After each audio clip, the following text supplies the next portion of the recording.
This is Kickin' and Streamin' Podcast, a binge watcher's guide to streaming movies, TV series, and stuff. Here are your hosts, Graham and Jocelyn. And hello everyone, welcome to another episode of Kickin' and Streaming Podcast. My name is Graham, and with me today is the very fantastic Jojo. Hello, Jojo, on a Sunday afternoon. Howdy do, Graham. Howdy do. I'm doing.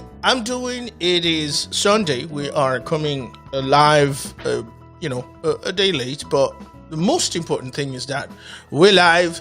So let's do this. Today we are reviewing the series The Falls. This is actually The Fall.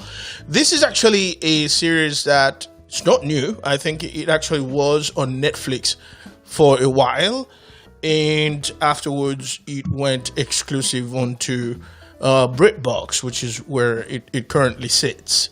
Yes. So we haven't done a series in a while, and you suggested, maybe this time we should do a series, didn't you? Yes. And you had recently seen this one and recommended it, and I'm so glad you did because, one, it's nice to do something that isn't brand new, and also something that is as good as this series is as well.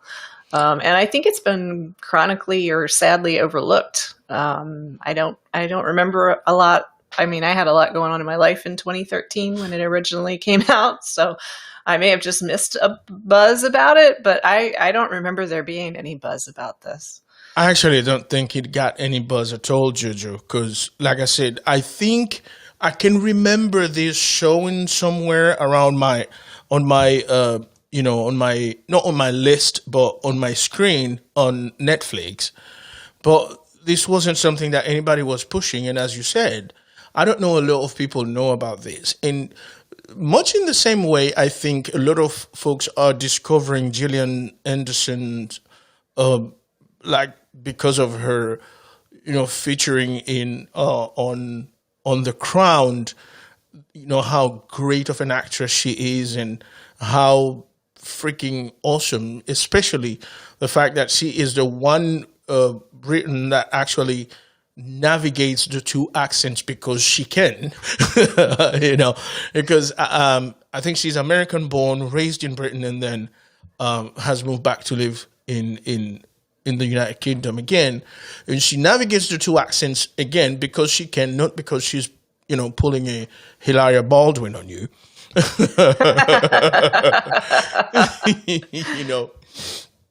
So that has also caused a bit of confusion, especially on the night that she accepted the Golden Globes. That's a conversation for another day. But you are absolutely right. This series is one of the best in there that almost nobody knows about.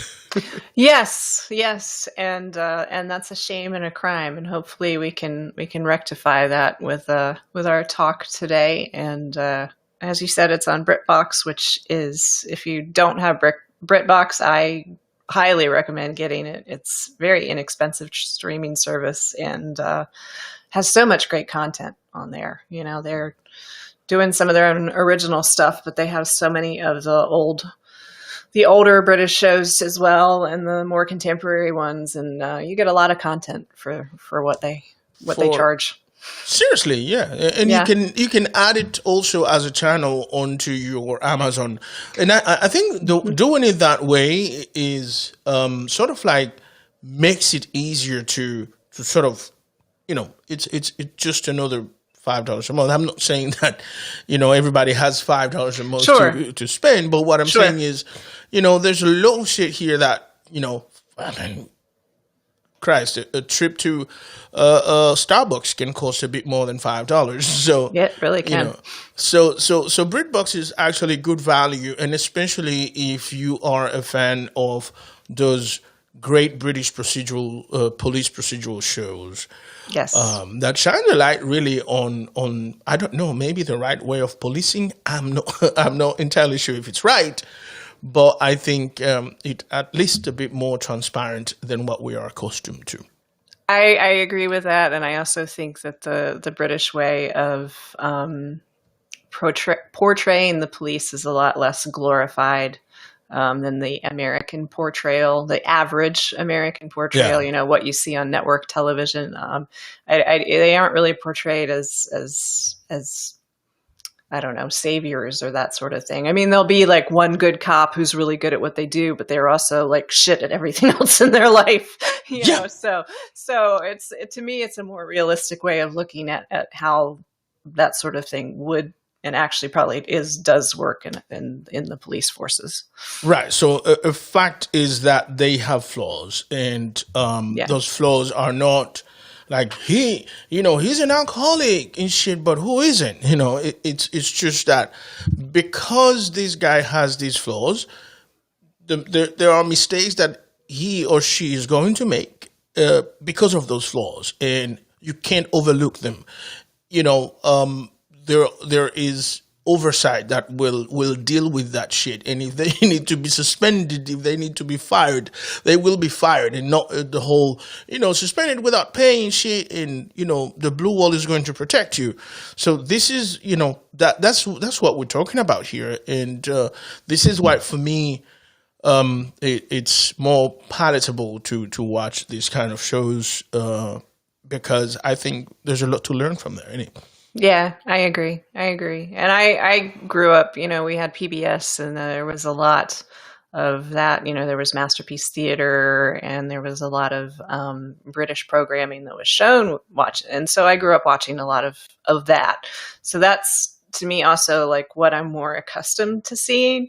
So when I see a typical American police show, like network television, to me it's jarring.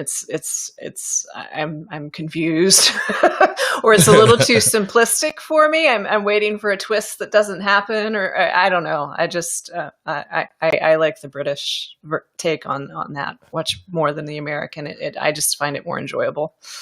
We are on absolute agreement. So let's talk then about the show itself and the job that you do, Jojo, in describing this series and all of the contents that we do for our audience. So what is The Fall? What's it about? And go on. It's all you, George. Excuse me. I'll go on ahead now. You're going on now. You're going on. So it's a British crime television series. It is set in Northern Ireland and also filmed in Northern Ireland. And it is the story of a detective superintendent. Her name is Stella Gibson. She's played by Gillian Anderson in the series. And it is the story of her being sent from London, I believe, if I'm remembering correctly, to kind of crack a case, a big problem they're having in this part of Ireland. And the hunt and the quest for a serial killer, someone who is committing some very atrocious crimes and causing a lot of fright and issues in the area. Yeah, that's pretty much it. But of course, when we say that's pretty much it, that's not that's not all of it. No, that's this show intertwines a bunch of characters that, as we said, are not flawless, are imperfect, and as a matter of fact, perhaps the only perfect character in this show is actually the serial killer himself, because he knows his shit, and he is perhaps the closest thing to Dexter in American pop culture, but perhaps a bit more sinister, because he's not your. I think Dexter depicted a by the book type of psychopath, and so the clinical readings of Dexter is almost as if the character was created by a profiler, whereas this one is a bit more like I'm the normal guy. You know, it's not the guy that is trying to fool anyone, but he is by all for all intents and purposes a normal guy that just happens to have a hobby of killing people. I don't know if I'm making sense. Is that like there were no clues. You don't have any clues on this guy until you see him do what he does. Does that kind of like describe him, Jojo? Yes, I agree completely. You know, he is, as you said, the closest to completely functioning of the cast, and very, very, I guess, good at what he does, is a way of putting it. I did read, and I thought this was interesting. I got a little caught up in the creation of the series. So the writer of this series actually wrote the second season of Prime Suspect, the original one with Helen Mirren. You know what? Before you continue, I did see some parallel, and I kept thinking about some parallels that are not necessarily coincidences, but some parallel between Stella Gibson and Tennyson. Yes. But in a very different way, almost as if you could actually see the gap between the decades in which the two characters were written. Yes. But I didn't know anything about the writer. That's what I was trying to get. So continue, please. Yeah. So I didn't know any of that when I was watching it either. It was just when I was done, I guess I'm a nerd. I don't know. I like to do some research afterwards and read about it. I'm more nerd. But anyway, so the writer, Prime Suspect, second season of Prime Suspect, he was actually in the process of researching the BTK killer who was here in the United States. And I find that very interesting that you said that this the serial killer in this series is kind of the normal guy, you know, if you will, the all around, you know, next door dude, because that's essentially what the BTK killer was: bind, torture, kill. He had a very active period, but then he kind of fell into obscurity, if you will, and they only ended up catching him through a mistake that he made when he sent a letter to the police department, and he didn't realize some of the new forensics that were available. But he was a family man. In real life, he was the kind of guy that he was active in his community. Like, he was a good guy. Like, people would ask him for help. His children loved him. Yeah. And so in researching that character, the writer was like, I don't want to write about this guy, but I want to create my own guy. And that's how this series was born. So I just thought that the correlation between what you said about this character being kind of a normal dude, and the fact that he's sort of based on the BTK killer was like, yeah, the writer got it right. Yeah. I was marveled by him. But I know we're going to talk a bit about the cast, towards the end, once we have, but Jamie Dornan's portrayal of this character is incredibly surprising to me.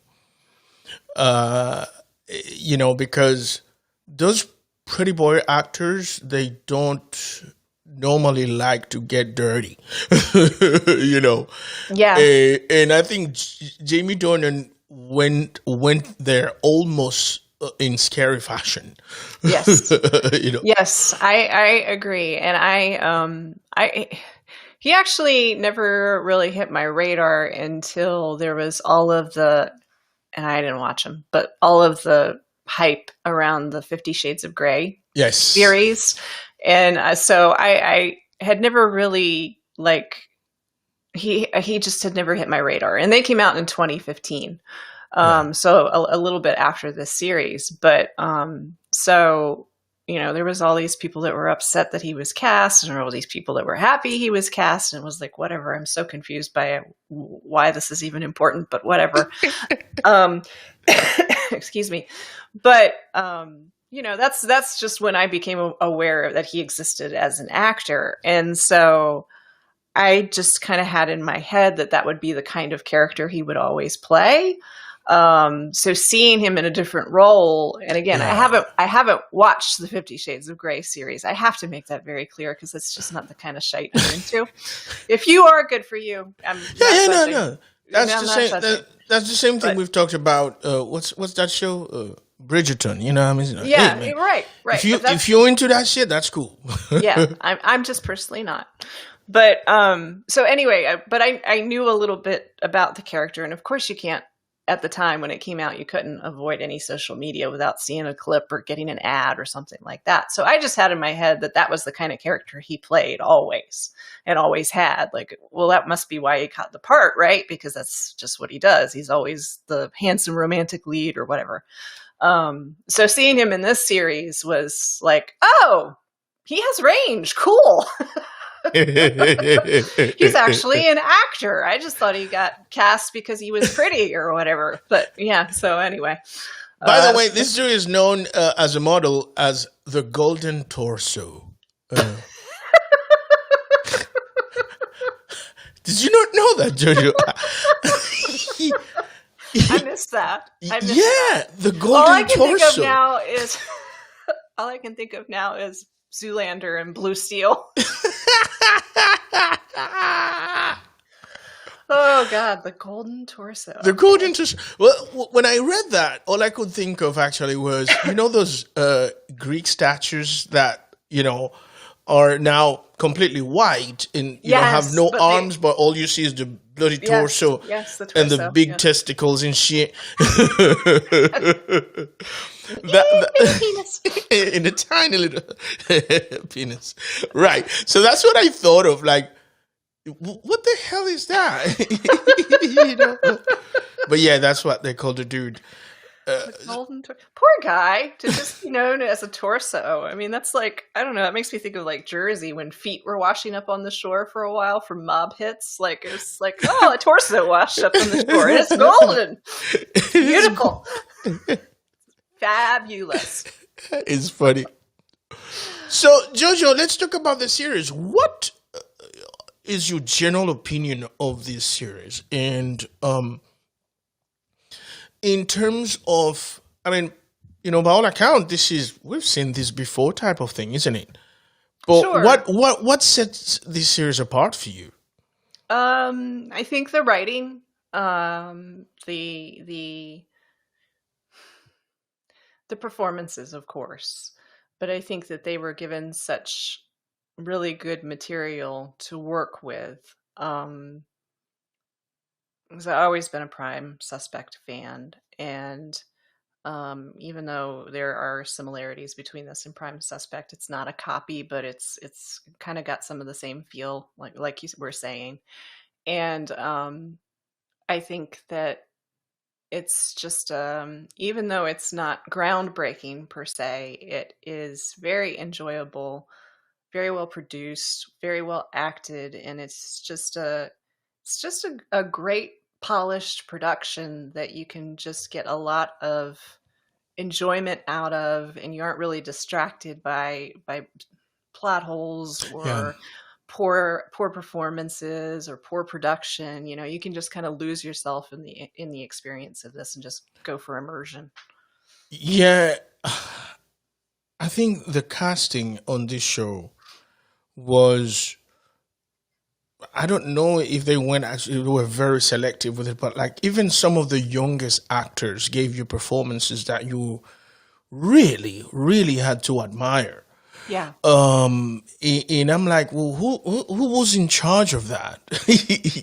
Because everybody, any minor role in there had a lot of nuance and poise, and they were doing the work. They were putting in the work. Yes. as actors, and I think it's a vindication of, again, Jamie Dornan, to not being typecast as the pretty face that, you know, played The all pretty the, torso.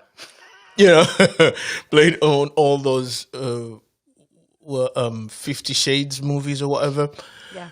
That was fantastic on his part. But Gillian Anderson playing Stella Gibson, and I think her performance was right there with Helen Mirren's Jane Tennyson and beyond. I want to say that because, again, maybe I'm a bit biased with Gillian Anderson, but I cannot believe that she has been that kind of actress, and we don't hear a lot about her. You know. Yeah, she does seem to be a very I guess quiet or maybe private actress. She is consistently in very good things. Like she is very I guess selective in the roles that she chooses. Maybe she's just at the point in her career or in her life that she's like, if don't feel like this is worth doing, I'm just gonna sit it out. You can get somebody else. Yeah. Or not a challenge, because I did see an interview with her and Olivia Colman discussing her performance on The Crown as Margaret Thatcher, and she was kind of talking about taking the part, even though Meryl Streep had relatively recently played Right. her, and had given what everybody at the time was thinking was like the definitive performance of Margaret Thatcher. Yeah. But she was saying, I took it as a challenge. I took it as, not as I'm trying to outdo anybody or anything like that, but just for me personally, I have a very high bar that's been set for me, and I enjoy a challenge. She's like, and I wanted to do my best take, if you will, on Margaret Thatcher that I could possibly do. And I thought that was neat. It was a very, very thoughtful way of taking a job, not just, I'm going to be Margaret Thatcher and I'm going to be the best, which may be how she actually felt. I don't know, but she articulated it differently. Exactly. Right. There's that. I mean, it is possible that she was simply articulating the contrary to everything she felt, but she sold it, innit? Yes, she did. Let's talk about those commonalities that we saw between the character of Stella Gibson and Jane Tennyson as from Prime Suspect in this show. One of the things I liked about Stella Gibson is that whenever your mind is playing that trick on you of thinking there's a little bit of Jane Tennyson there, you immediately fall back and see that Stella Gibson is not only a powerful female in a police force that is dominated by men. Not only that, but she is also a feminist. Yes. And unapologetically feminist. Yes. Whereas Jane Tennyson always felt that she had to justify and demonstrate why she deserved to be where she was. I don't know that Stella Gibson felt like she needed to show that to anybody. She, she just saw herself as equal to all of these motherfuckers. And I don't care about your opinions. Like, your opinions are shit. Right. I know I'm good, and if you don't understand that I'm good, fuck you. Right.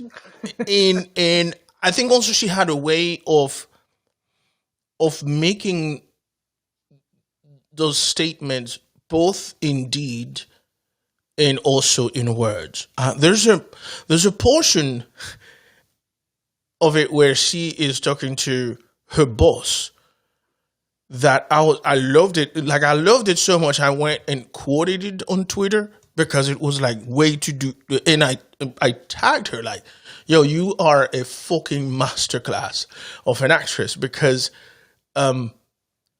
dude was asking her like, how come you're not falling apart? Like, these things are happening to me and I can't even be on my feet. How come you're not falling apart? And she said, because the basics of human being is female.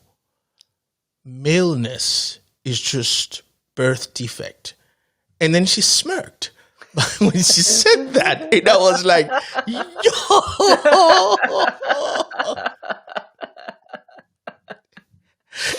You know what I'm saying?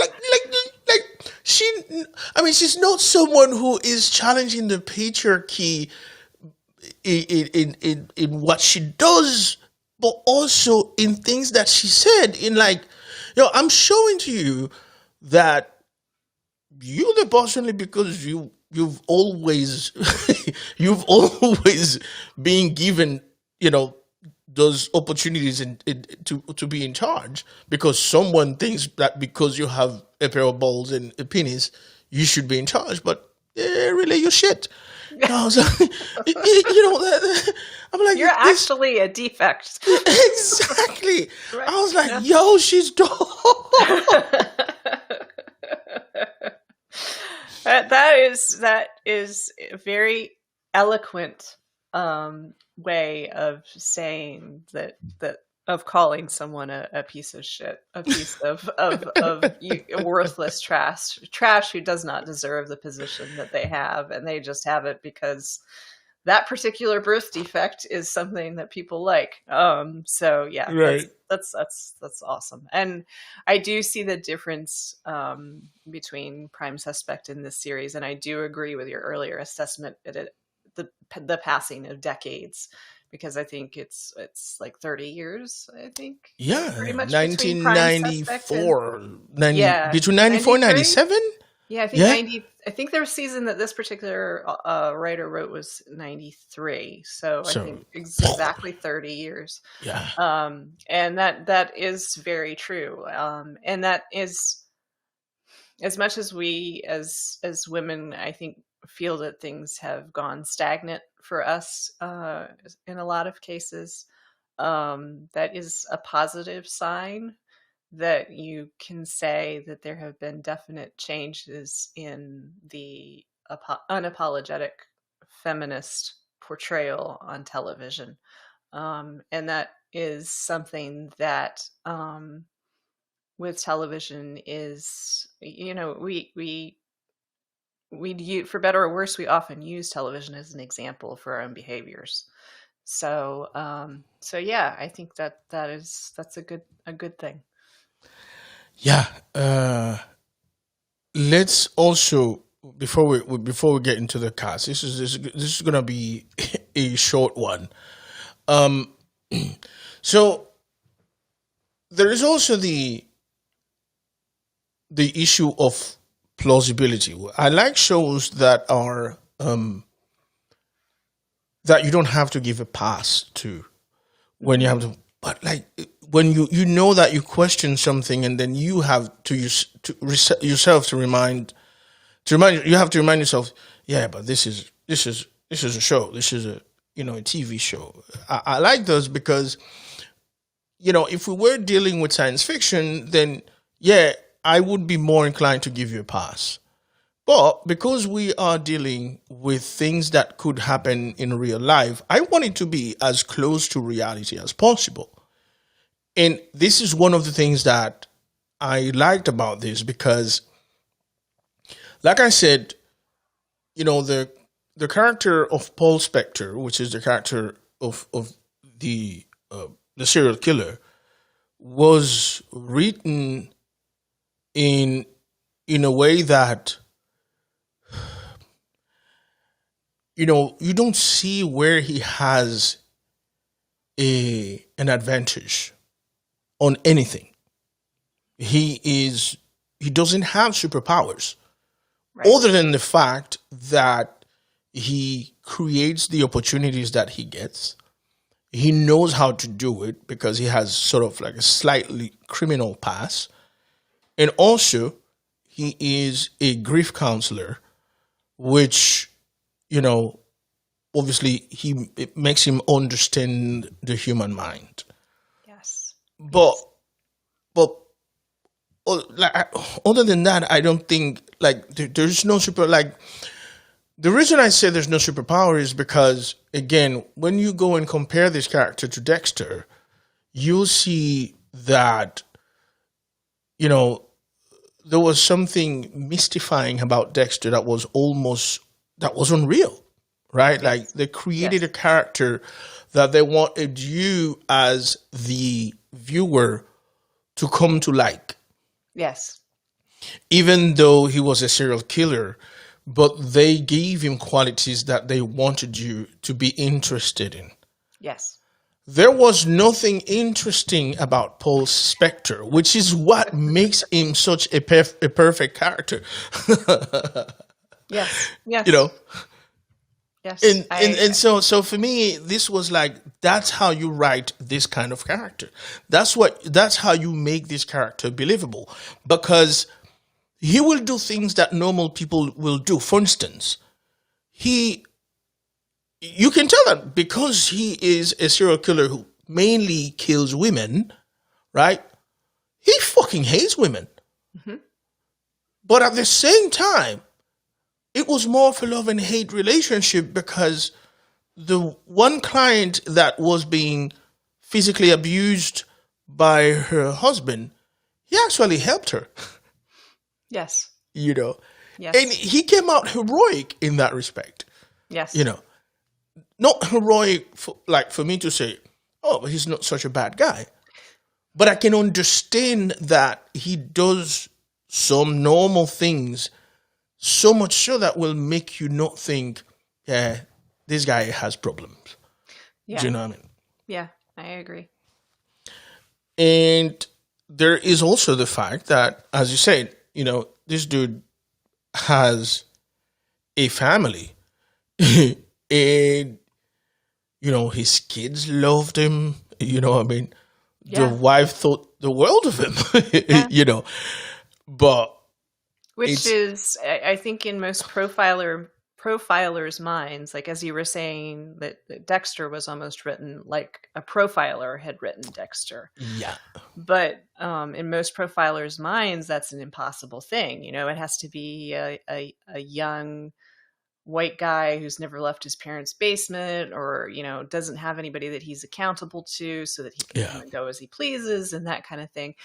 But when you look at actual cases of serial killers, a lot of them don't fit that profile. Nope. You know, you can talk about the BTK killer. Ted Bundy had a steady girlfriend. The Green River killer had been married for like 30 years or something like that, and everybody loved him. You know, they were like, oh, we go to Gary for help. You know, Gary's a great guy. He's wonderful, but he's one of the most prolific serial killers in the history of the United States. So like people were in shock when he was arrested. Like, not Gary. Gary's a sweetheart. He wouldn't hurt a fly. So it just goes to show that just because somebody is very educated in what a serial killer is quote unquote supposed to be like, doesn't mean that there aren't exceptions to that rule. Or it may even be that the rule is invalid and that people are unwilling to let go of that deeply held belief of this is what a serial killer is. But if you look at what true life is, quite often they don't fit the loner profile. And I think that's exactly the thing is that society has created a profile in its mind about what, because we are always, even like for instance when we see cases of mass shootings, we're Yes. always looking for the loner. We're always looking for the kid that has problems and was written off and had run-ins with the law and things like that, and then come to discover this is, the kid that wears the Dockers and goes to church with his parents every week and whatever. But we create, if they look like little freaks, they are little freaks, and they're most likely to be doing this. And that's that kind of crazy thing. And we have had evidence over and over again. That's not the case. Exactly. Exactly. And but as you say, we don't want to let go of that, because I guess that's what makes us feel safe, like based on their look or whatever. I think so. I think to some extent it's a safety feeling. I think it's also something that we've been told and been fed over and over and over and over again. And if you get told the same thing over and over again, and our brains are just like, well, it must be true. I mean, there's got to be something in it. If everybody's saying it, it must be true. So I think there's that factor in it as well. But I also think it is a feeling of safety. And, the movie we just recently reviewed and watched with Denzel and Rami Malek and Jared Leto, I think is kind of an example of how that can go wrong. Because Jared Leto his character was a freak. He was. I don't think you could call him a good person or a stellar member of society, but at the same time, I don't believe he hurt anyone. And right. And I think he was just targeted by them because he fit He their looked profile. Exactly. He fit their profile of the loner, had a couple cars, what they had in their head of what this guy would be like. But you just and it's unfortunate that he played along. Right? Yes, exactly. He played along. He played up to it. I think he got a kick out of playing with them because he was obviously not well. But he also never did like false confessions or anything like that either. He just kind of liked poking the bear a little bit. And I think some of that was, I'm a big macho dude. Making fun of the police type of thing. Yeah. I don't really, like you said, he played along with them, but I just because somebody plays along doesn't necessarily mean that they did it, and just because they fit the profile doesn't mean that they did it, because your profile could be completely wrong. And I think that's why Stella Gibson got a lot of pushback, because when the moment she arrived, she established that the crimes that were occurring were linked, and nobody wanted to hear that, because it was like, this is, Catholic Ireland. We don't have serial killers here. I mean, like, what are you talking about, dude? Like, no, don't create this sense of panic by talking about serial killers. These murders are not related until they were. Right. Until she was vindicated. Yeah. So, yeah. I have to say, though, I was a bit disappointed by the ending. Yes. But I kind of see what happened here. You know what I mean? Because we watch everything from an American point of view, we always want to win in the end. Mm-hmm. And it's hard for us. That's why in America, you don't have sports game that ends in a tie. In Americans, I cannot understand why a soccer game can end 0-0. Well, what the point? Why'd you even play? Somebody's got to win. You know what I mean? Like 2-2. Like, it was an exciting game. It ended in 2-2. Like, what? That was exciting. We always want to win. And I think, this was a show conceived by people who understand that, heroes don't always win. And sometimes you take a loss, and sometimes it's just a tie. Yeah. you know. Yeah, Um, exactly. It's not always a happy ending, for whatever that looks like, but it's life doesn't hand out happy endings. That's not how life works. yeah, If you yeah. get one, hooray, but more than likely you ain't gonna. So, let's then go ahead and talk about the cast. We've already talked about Gillian Anderson in the role of Stella Gibson, and we talked about Jamie Dornan in the role of Paul Spector. Um, this guy John Lynch, who played Stella Gibson's boss, Jim Burns, he like every time I saw him, like, what the hell is Michael Imperioli doing in Ireland? That's I good. mean, the dude reminded me of Michael Imperioli, man. I was like, look at Michael, man. Look. It's But funny because for me, he actually looks like the very first boss I ever had in my life. really, It reminds him, and he was Italian as Italian can be. So, but every time I saw him on screen, I was like, "Oh, it's Danny Pianicelli." But yeah, yeah, that's Italian right there, yeah, Pinicelli. Chin, and you have to put the hand like Pianicelli. Madonna. But good actor, and he captured this character very well. He's won all kind of shit.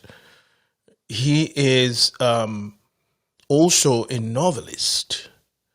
If you wanna go there, you Oh, know.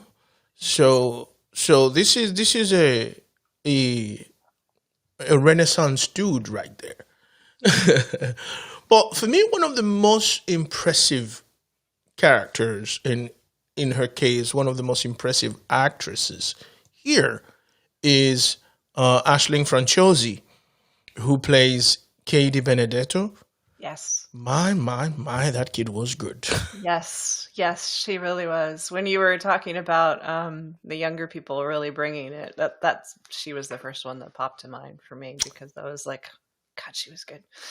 Yes, she was, man. I was like, who is this kid, and who are her parents, man? you know, and she plays an Irish Italian character, whereas she is also Irish Italian. Her name couldn't be more Irish. Ashlyn would, that spelling, and then Franciosi, of course. you know. So it was like right in her alley. Sally Ann Spector was played by Brona Worf. She has one of those faces that, like, I know I've seen her before. I know I've seen her before. I know I've seen her before. Where though? The She entire kept time. reminding me of Ricky Lake. Like when I would see her, she reminded me of Ricky Lake. I was like, A I know taller it's not Ricky Ricky Lake. Lake, right? But yeah, exactly. Yeah, that is true. She has the quintessential Irish beauty, Hmm. if you will. And I'm not trying to be vain here by talking about that. I'm not, but is like, yeah, in Ireland she's pretty. That's. I'm just gonna leave it at that. Yeah. Beautiful woman in Ireland. I'm just saying. Yep. Um, and then we have Sarah Beatty, uh, played Olivia, and that kid is all grown up now, and Crazy how that happens. yeah, I mean, the show is about 8 years now. Yeah, it's just it's so funny seeing the difference in kids. Like like Yeah, Gillian Anderson, to me, she looks pretty much the same yeah, from when I first saw her. I mean, a little bit of aging, of course, but it to me it's just, I know it's silly, but it's mind-boggling when you see somebody who's a kid and then, they're like 20 Yeah. 25. Like, what? Yeah, I'm I not have old that. enough for that to happen yet. Yeah. I have that problem. I have the problem with that kid that was on Mad Men. Oh, What's her name? Like, I don't she know. was on Mad Men. She was a little baby girl when the show started, and she was, I don't know, 12 or 13 when the show ended. And then the next time I saw her, she was on Sabrina, the revival of Sabrina. She's all grown up, and I'm sitting here feeling old. I'm like, Yes. jeez. It is weird. Like, you see actors all the time, as you said, and, over a few decades, you'll see them and like, boy, he's aged, right? Oh, she's Yeah. aged. And that's it. But you still see the same person. Where, Yes. Yes. whereas when it's a kid, and all of a sudden, bam, what I don't like is when they grow up to like be like on Sports Illustrated things and you like, I don't want to see that. Do you know what I mean? When you were little Yeah, baby. I don't yeah, want yeah, no. yeah. I Ew, can't. I gross. can't, I Icky. can watch that. Yeah. Yeah. You whatever your name was when you played. I mean, like it's just no. Yeah. All right. Yeah. There is one actress here also that I felt like her character was written maybe as as a featured character, but she was very good enough to be memorable throughout the entire show. Like she almost became part of the show. And I'm talking about Valine Kane, who played Rose Stagg. The last few episodes, she was like really a part of that, a part of the plot, even when she wasn't on camera, right? Like the name of her character was being mentioned a lot and whatever. But I also think that she has the camera presence that makes her memorable. Yeah. When we first meet her for the first time, she is sort of like telling Stella about her ordeal with the guy that we came to know as Peter from Paul or whatever.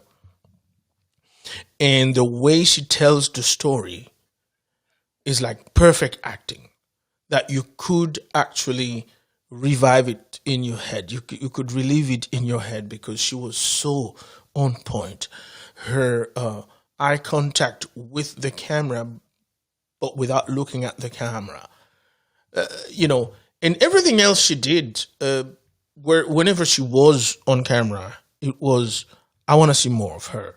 Yeah. That was the feeling. So, if I were to, look at anybody as a best supporting actress here, I would definitely be looking at her. I agree. She was, like you said, whenever she was on screen, you wanted to see more of her on screen. Yeah. Yep. Archie Punjabi also was good in here, although her character sort of like faded away at the end. She was Dr. Professor Reed Smith, and her character sort of like faded away. I think like there was this weird interaction between her and Stella.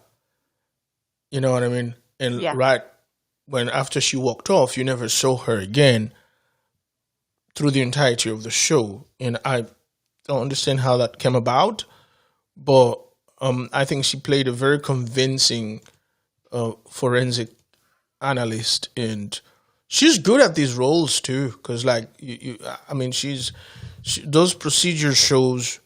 She plays a cop really well. She plays a forensic analyst really well. Like this kind of like professor slash, all that. I'm a big fan of Archie Punjabi, and and whenever I see her in something, I'm like, yeah, she's about to give us some signs.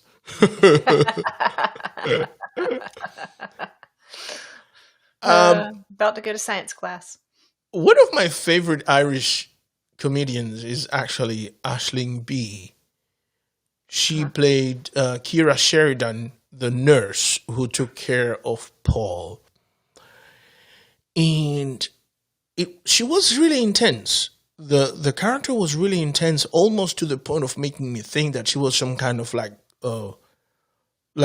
fangirling on Paul. Did you get that feeling? I did a little bit, and it was kind of like Unsettling. like I'm not Eh? entirely sure what's happening here or what's going to happen here. Yeah, I agree. I was like, oh God, she's gonna do something stupid. That's all I kept thinking about. Yeah, You know, yeah. And I don't and know that, if that that was the like kind of a thing to give us a little tension, like yeah, what's going to happen or whatever. But yeah, it was strange. it Good was it strange. was it was actually strange to see Aisling B playing a character where you sort of like always she was so serious, but like at the same time I was waiting for her to crack a joke.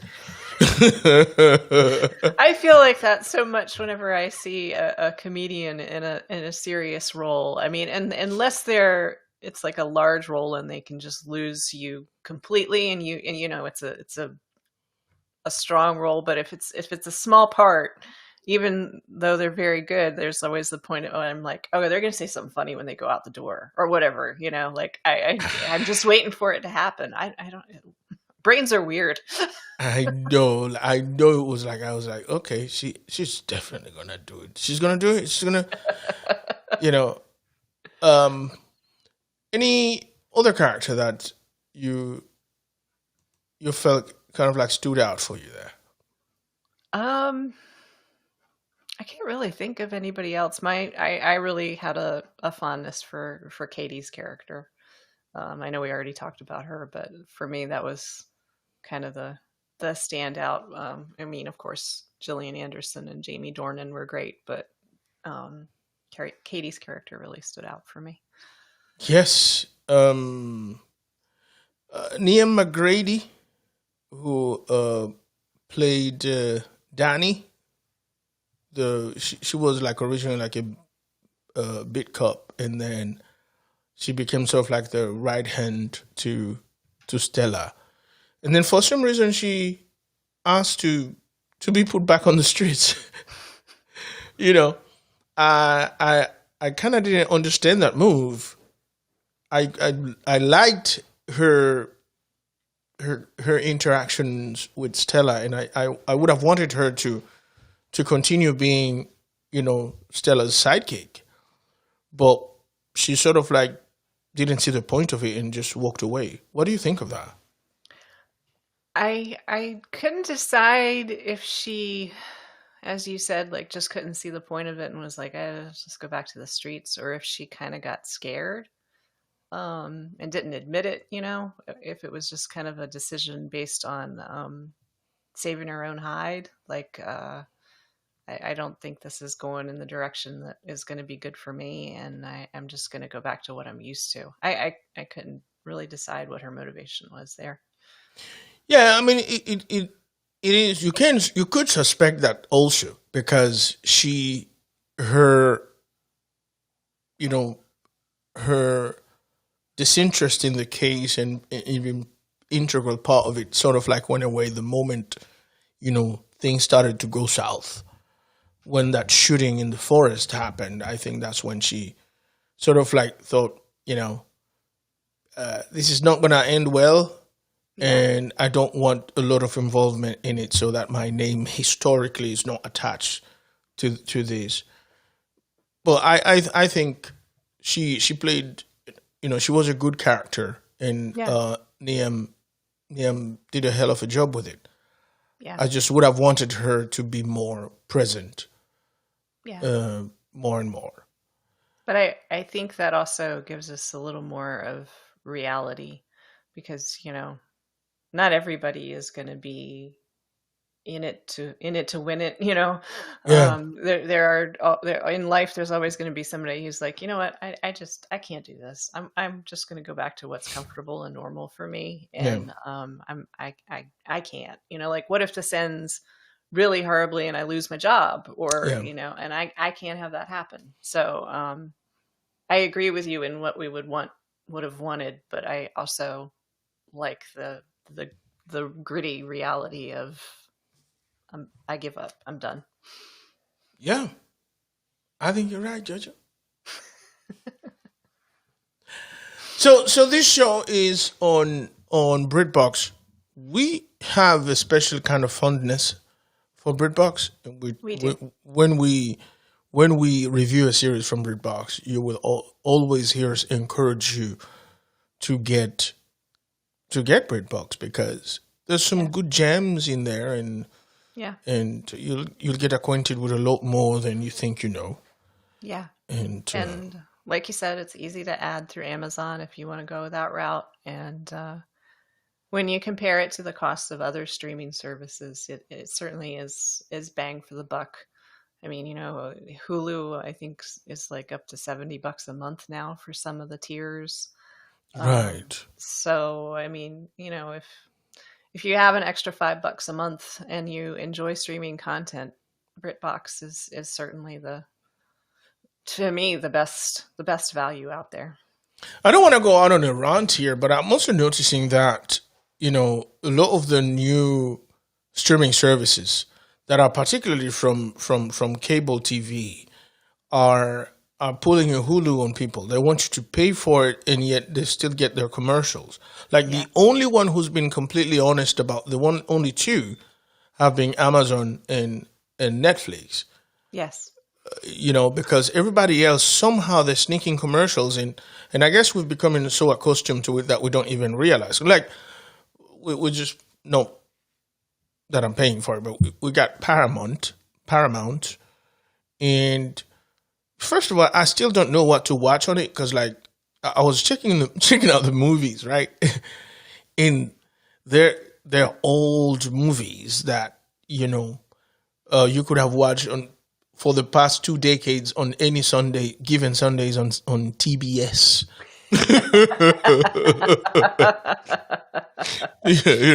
Some old ass Jackie Chan movies and shit.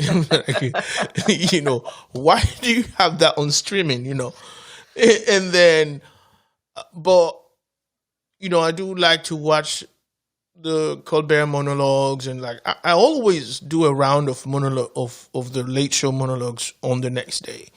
Yeah. And I was catching Colbert's monologue on YouTube every day, but now it's cool because I get on Paramount, and then I can move on because Paramount also is Comedy Central is part of Paramount. So I can move on to watch a little bit of Trevor. But like I've seen some commercials there, and I'm like, no, no. Stop. Yeah, I don't really know why that. I don't like. I remember the whole point of the premium cable channels back in the day was no commercials, like HBO, and it was, you're not ever going to see a commercial, which was like, I only ever saw it if we happened to stay in a hotel that had HBO, which was like once a decade. but I mean, to me, it was mind boggling because it was like, there's no commercials. Wow. Yeah. And it's funny because, I'm seeing my little nieces, be suddenly having to watch commercials because it's becoming a thing on streaming, and oh, they don't like it. Oh my Lord. They are like, what is this crap? I hate it, Jojo. And you know why? Because I feel that, for instance, YouTube is honest in that, watch this shit for the next 10 seconds and move on, right? Like, yeah, you can skip it. Yeah. But these dudes, they don't let you skip it. You have to sit through there. And and by the way, they put, we got 2 more minutes to go on a little clock there. Like, no, son. Yeah. no cool. Yeah. No cool. Yeah. So, yeah. Anyway, we did go on the little rant. Yes. But all of this to say that, if you want to watch this show, I don't know, if you want to pay for it, like, go through Amazon Prime and pay for it or whatever. But for $5, $5.90 something a month, you can just add BritBox to your Amazon as a channel, and you will enjoy some really good shit there, including the show we just talked about, which is The Fall, starring Gillian Anderson, Jamie Dornan, John Lynch, and a bunch of absolutely fantastic actors. Yeah. It's a great show. Yeah. And with that, we're going to call it a day today, Jojo, right? If you're looking for Jojo, on Instagram, you will find her as Jocelyn Podcast. And you can find me also on Instagram, Twitter, and Facebook as Mr. Puzzetta. That's MrPuzzetta. We are, this show, this Kicking and Streaming Podcast, is on Instagram and on YouTube and on the Twitter bot. The Twitter bot? Is that a thing? I don't know. Twitter does not have a bot, does it? I don't know. Yeah. All right. Whatever, dude. You know what I'm saying. Yeah. We're everywhere, essentially. The fact is, we're out, and this is Graham and Jocelyn saying goodbye. Thank you very much for watching today, for listening also. Thank you. What was that, man? I don't know. That was terrible.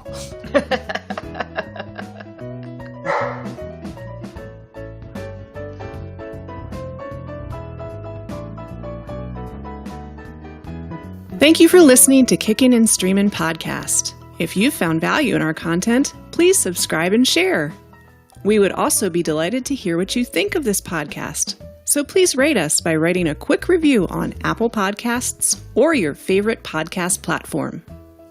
Follow us on all major social media platforms such as Facebook, Instagram, Twitter, and Pinterest. Join the conversation happening today on our Facebook group.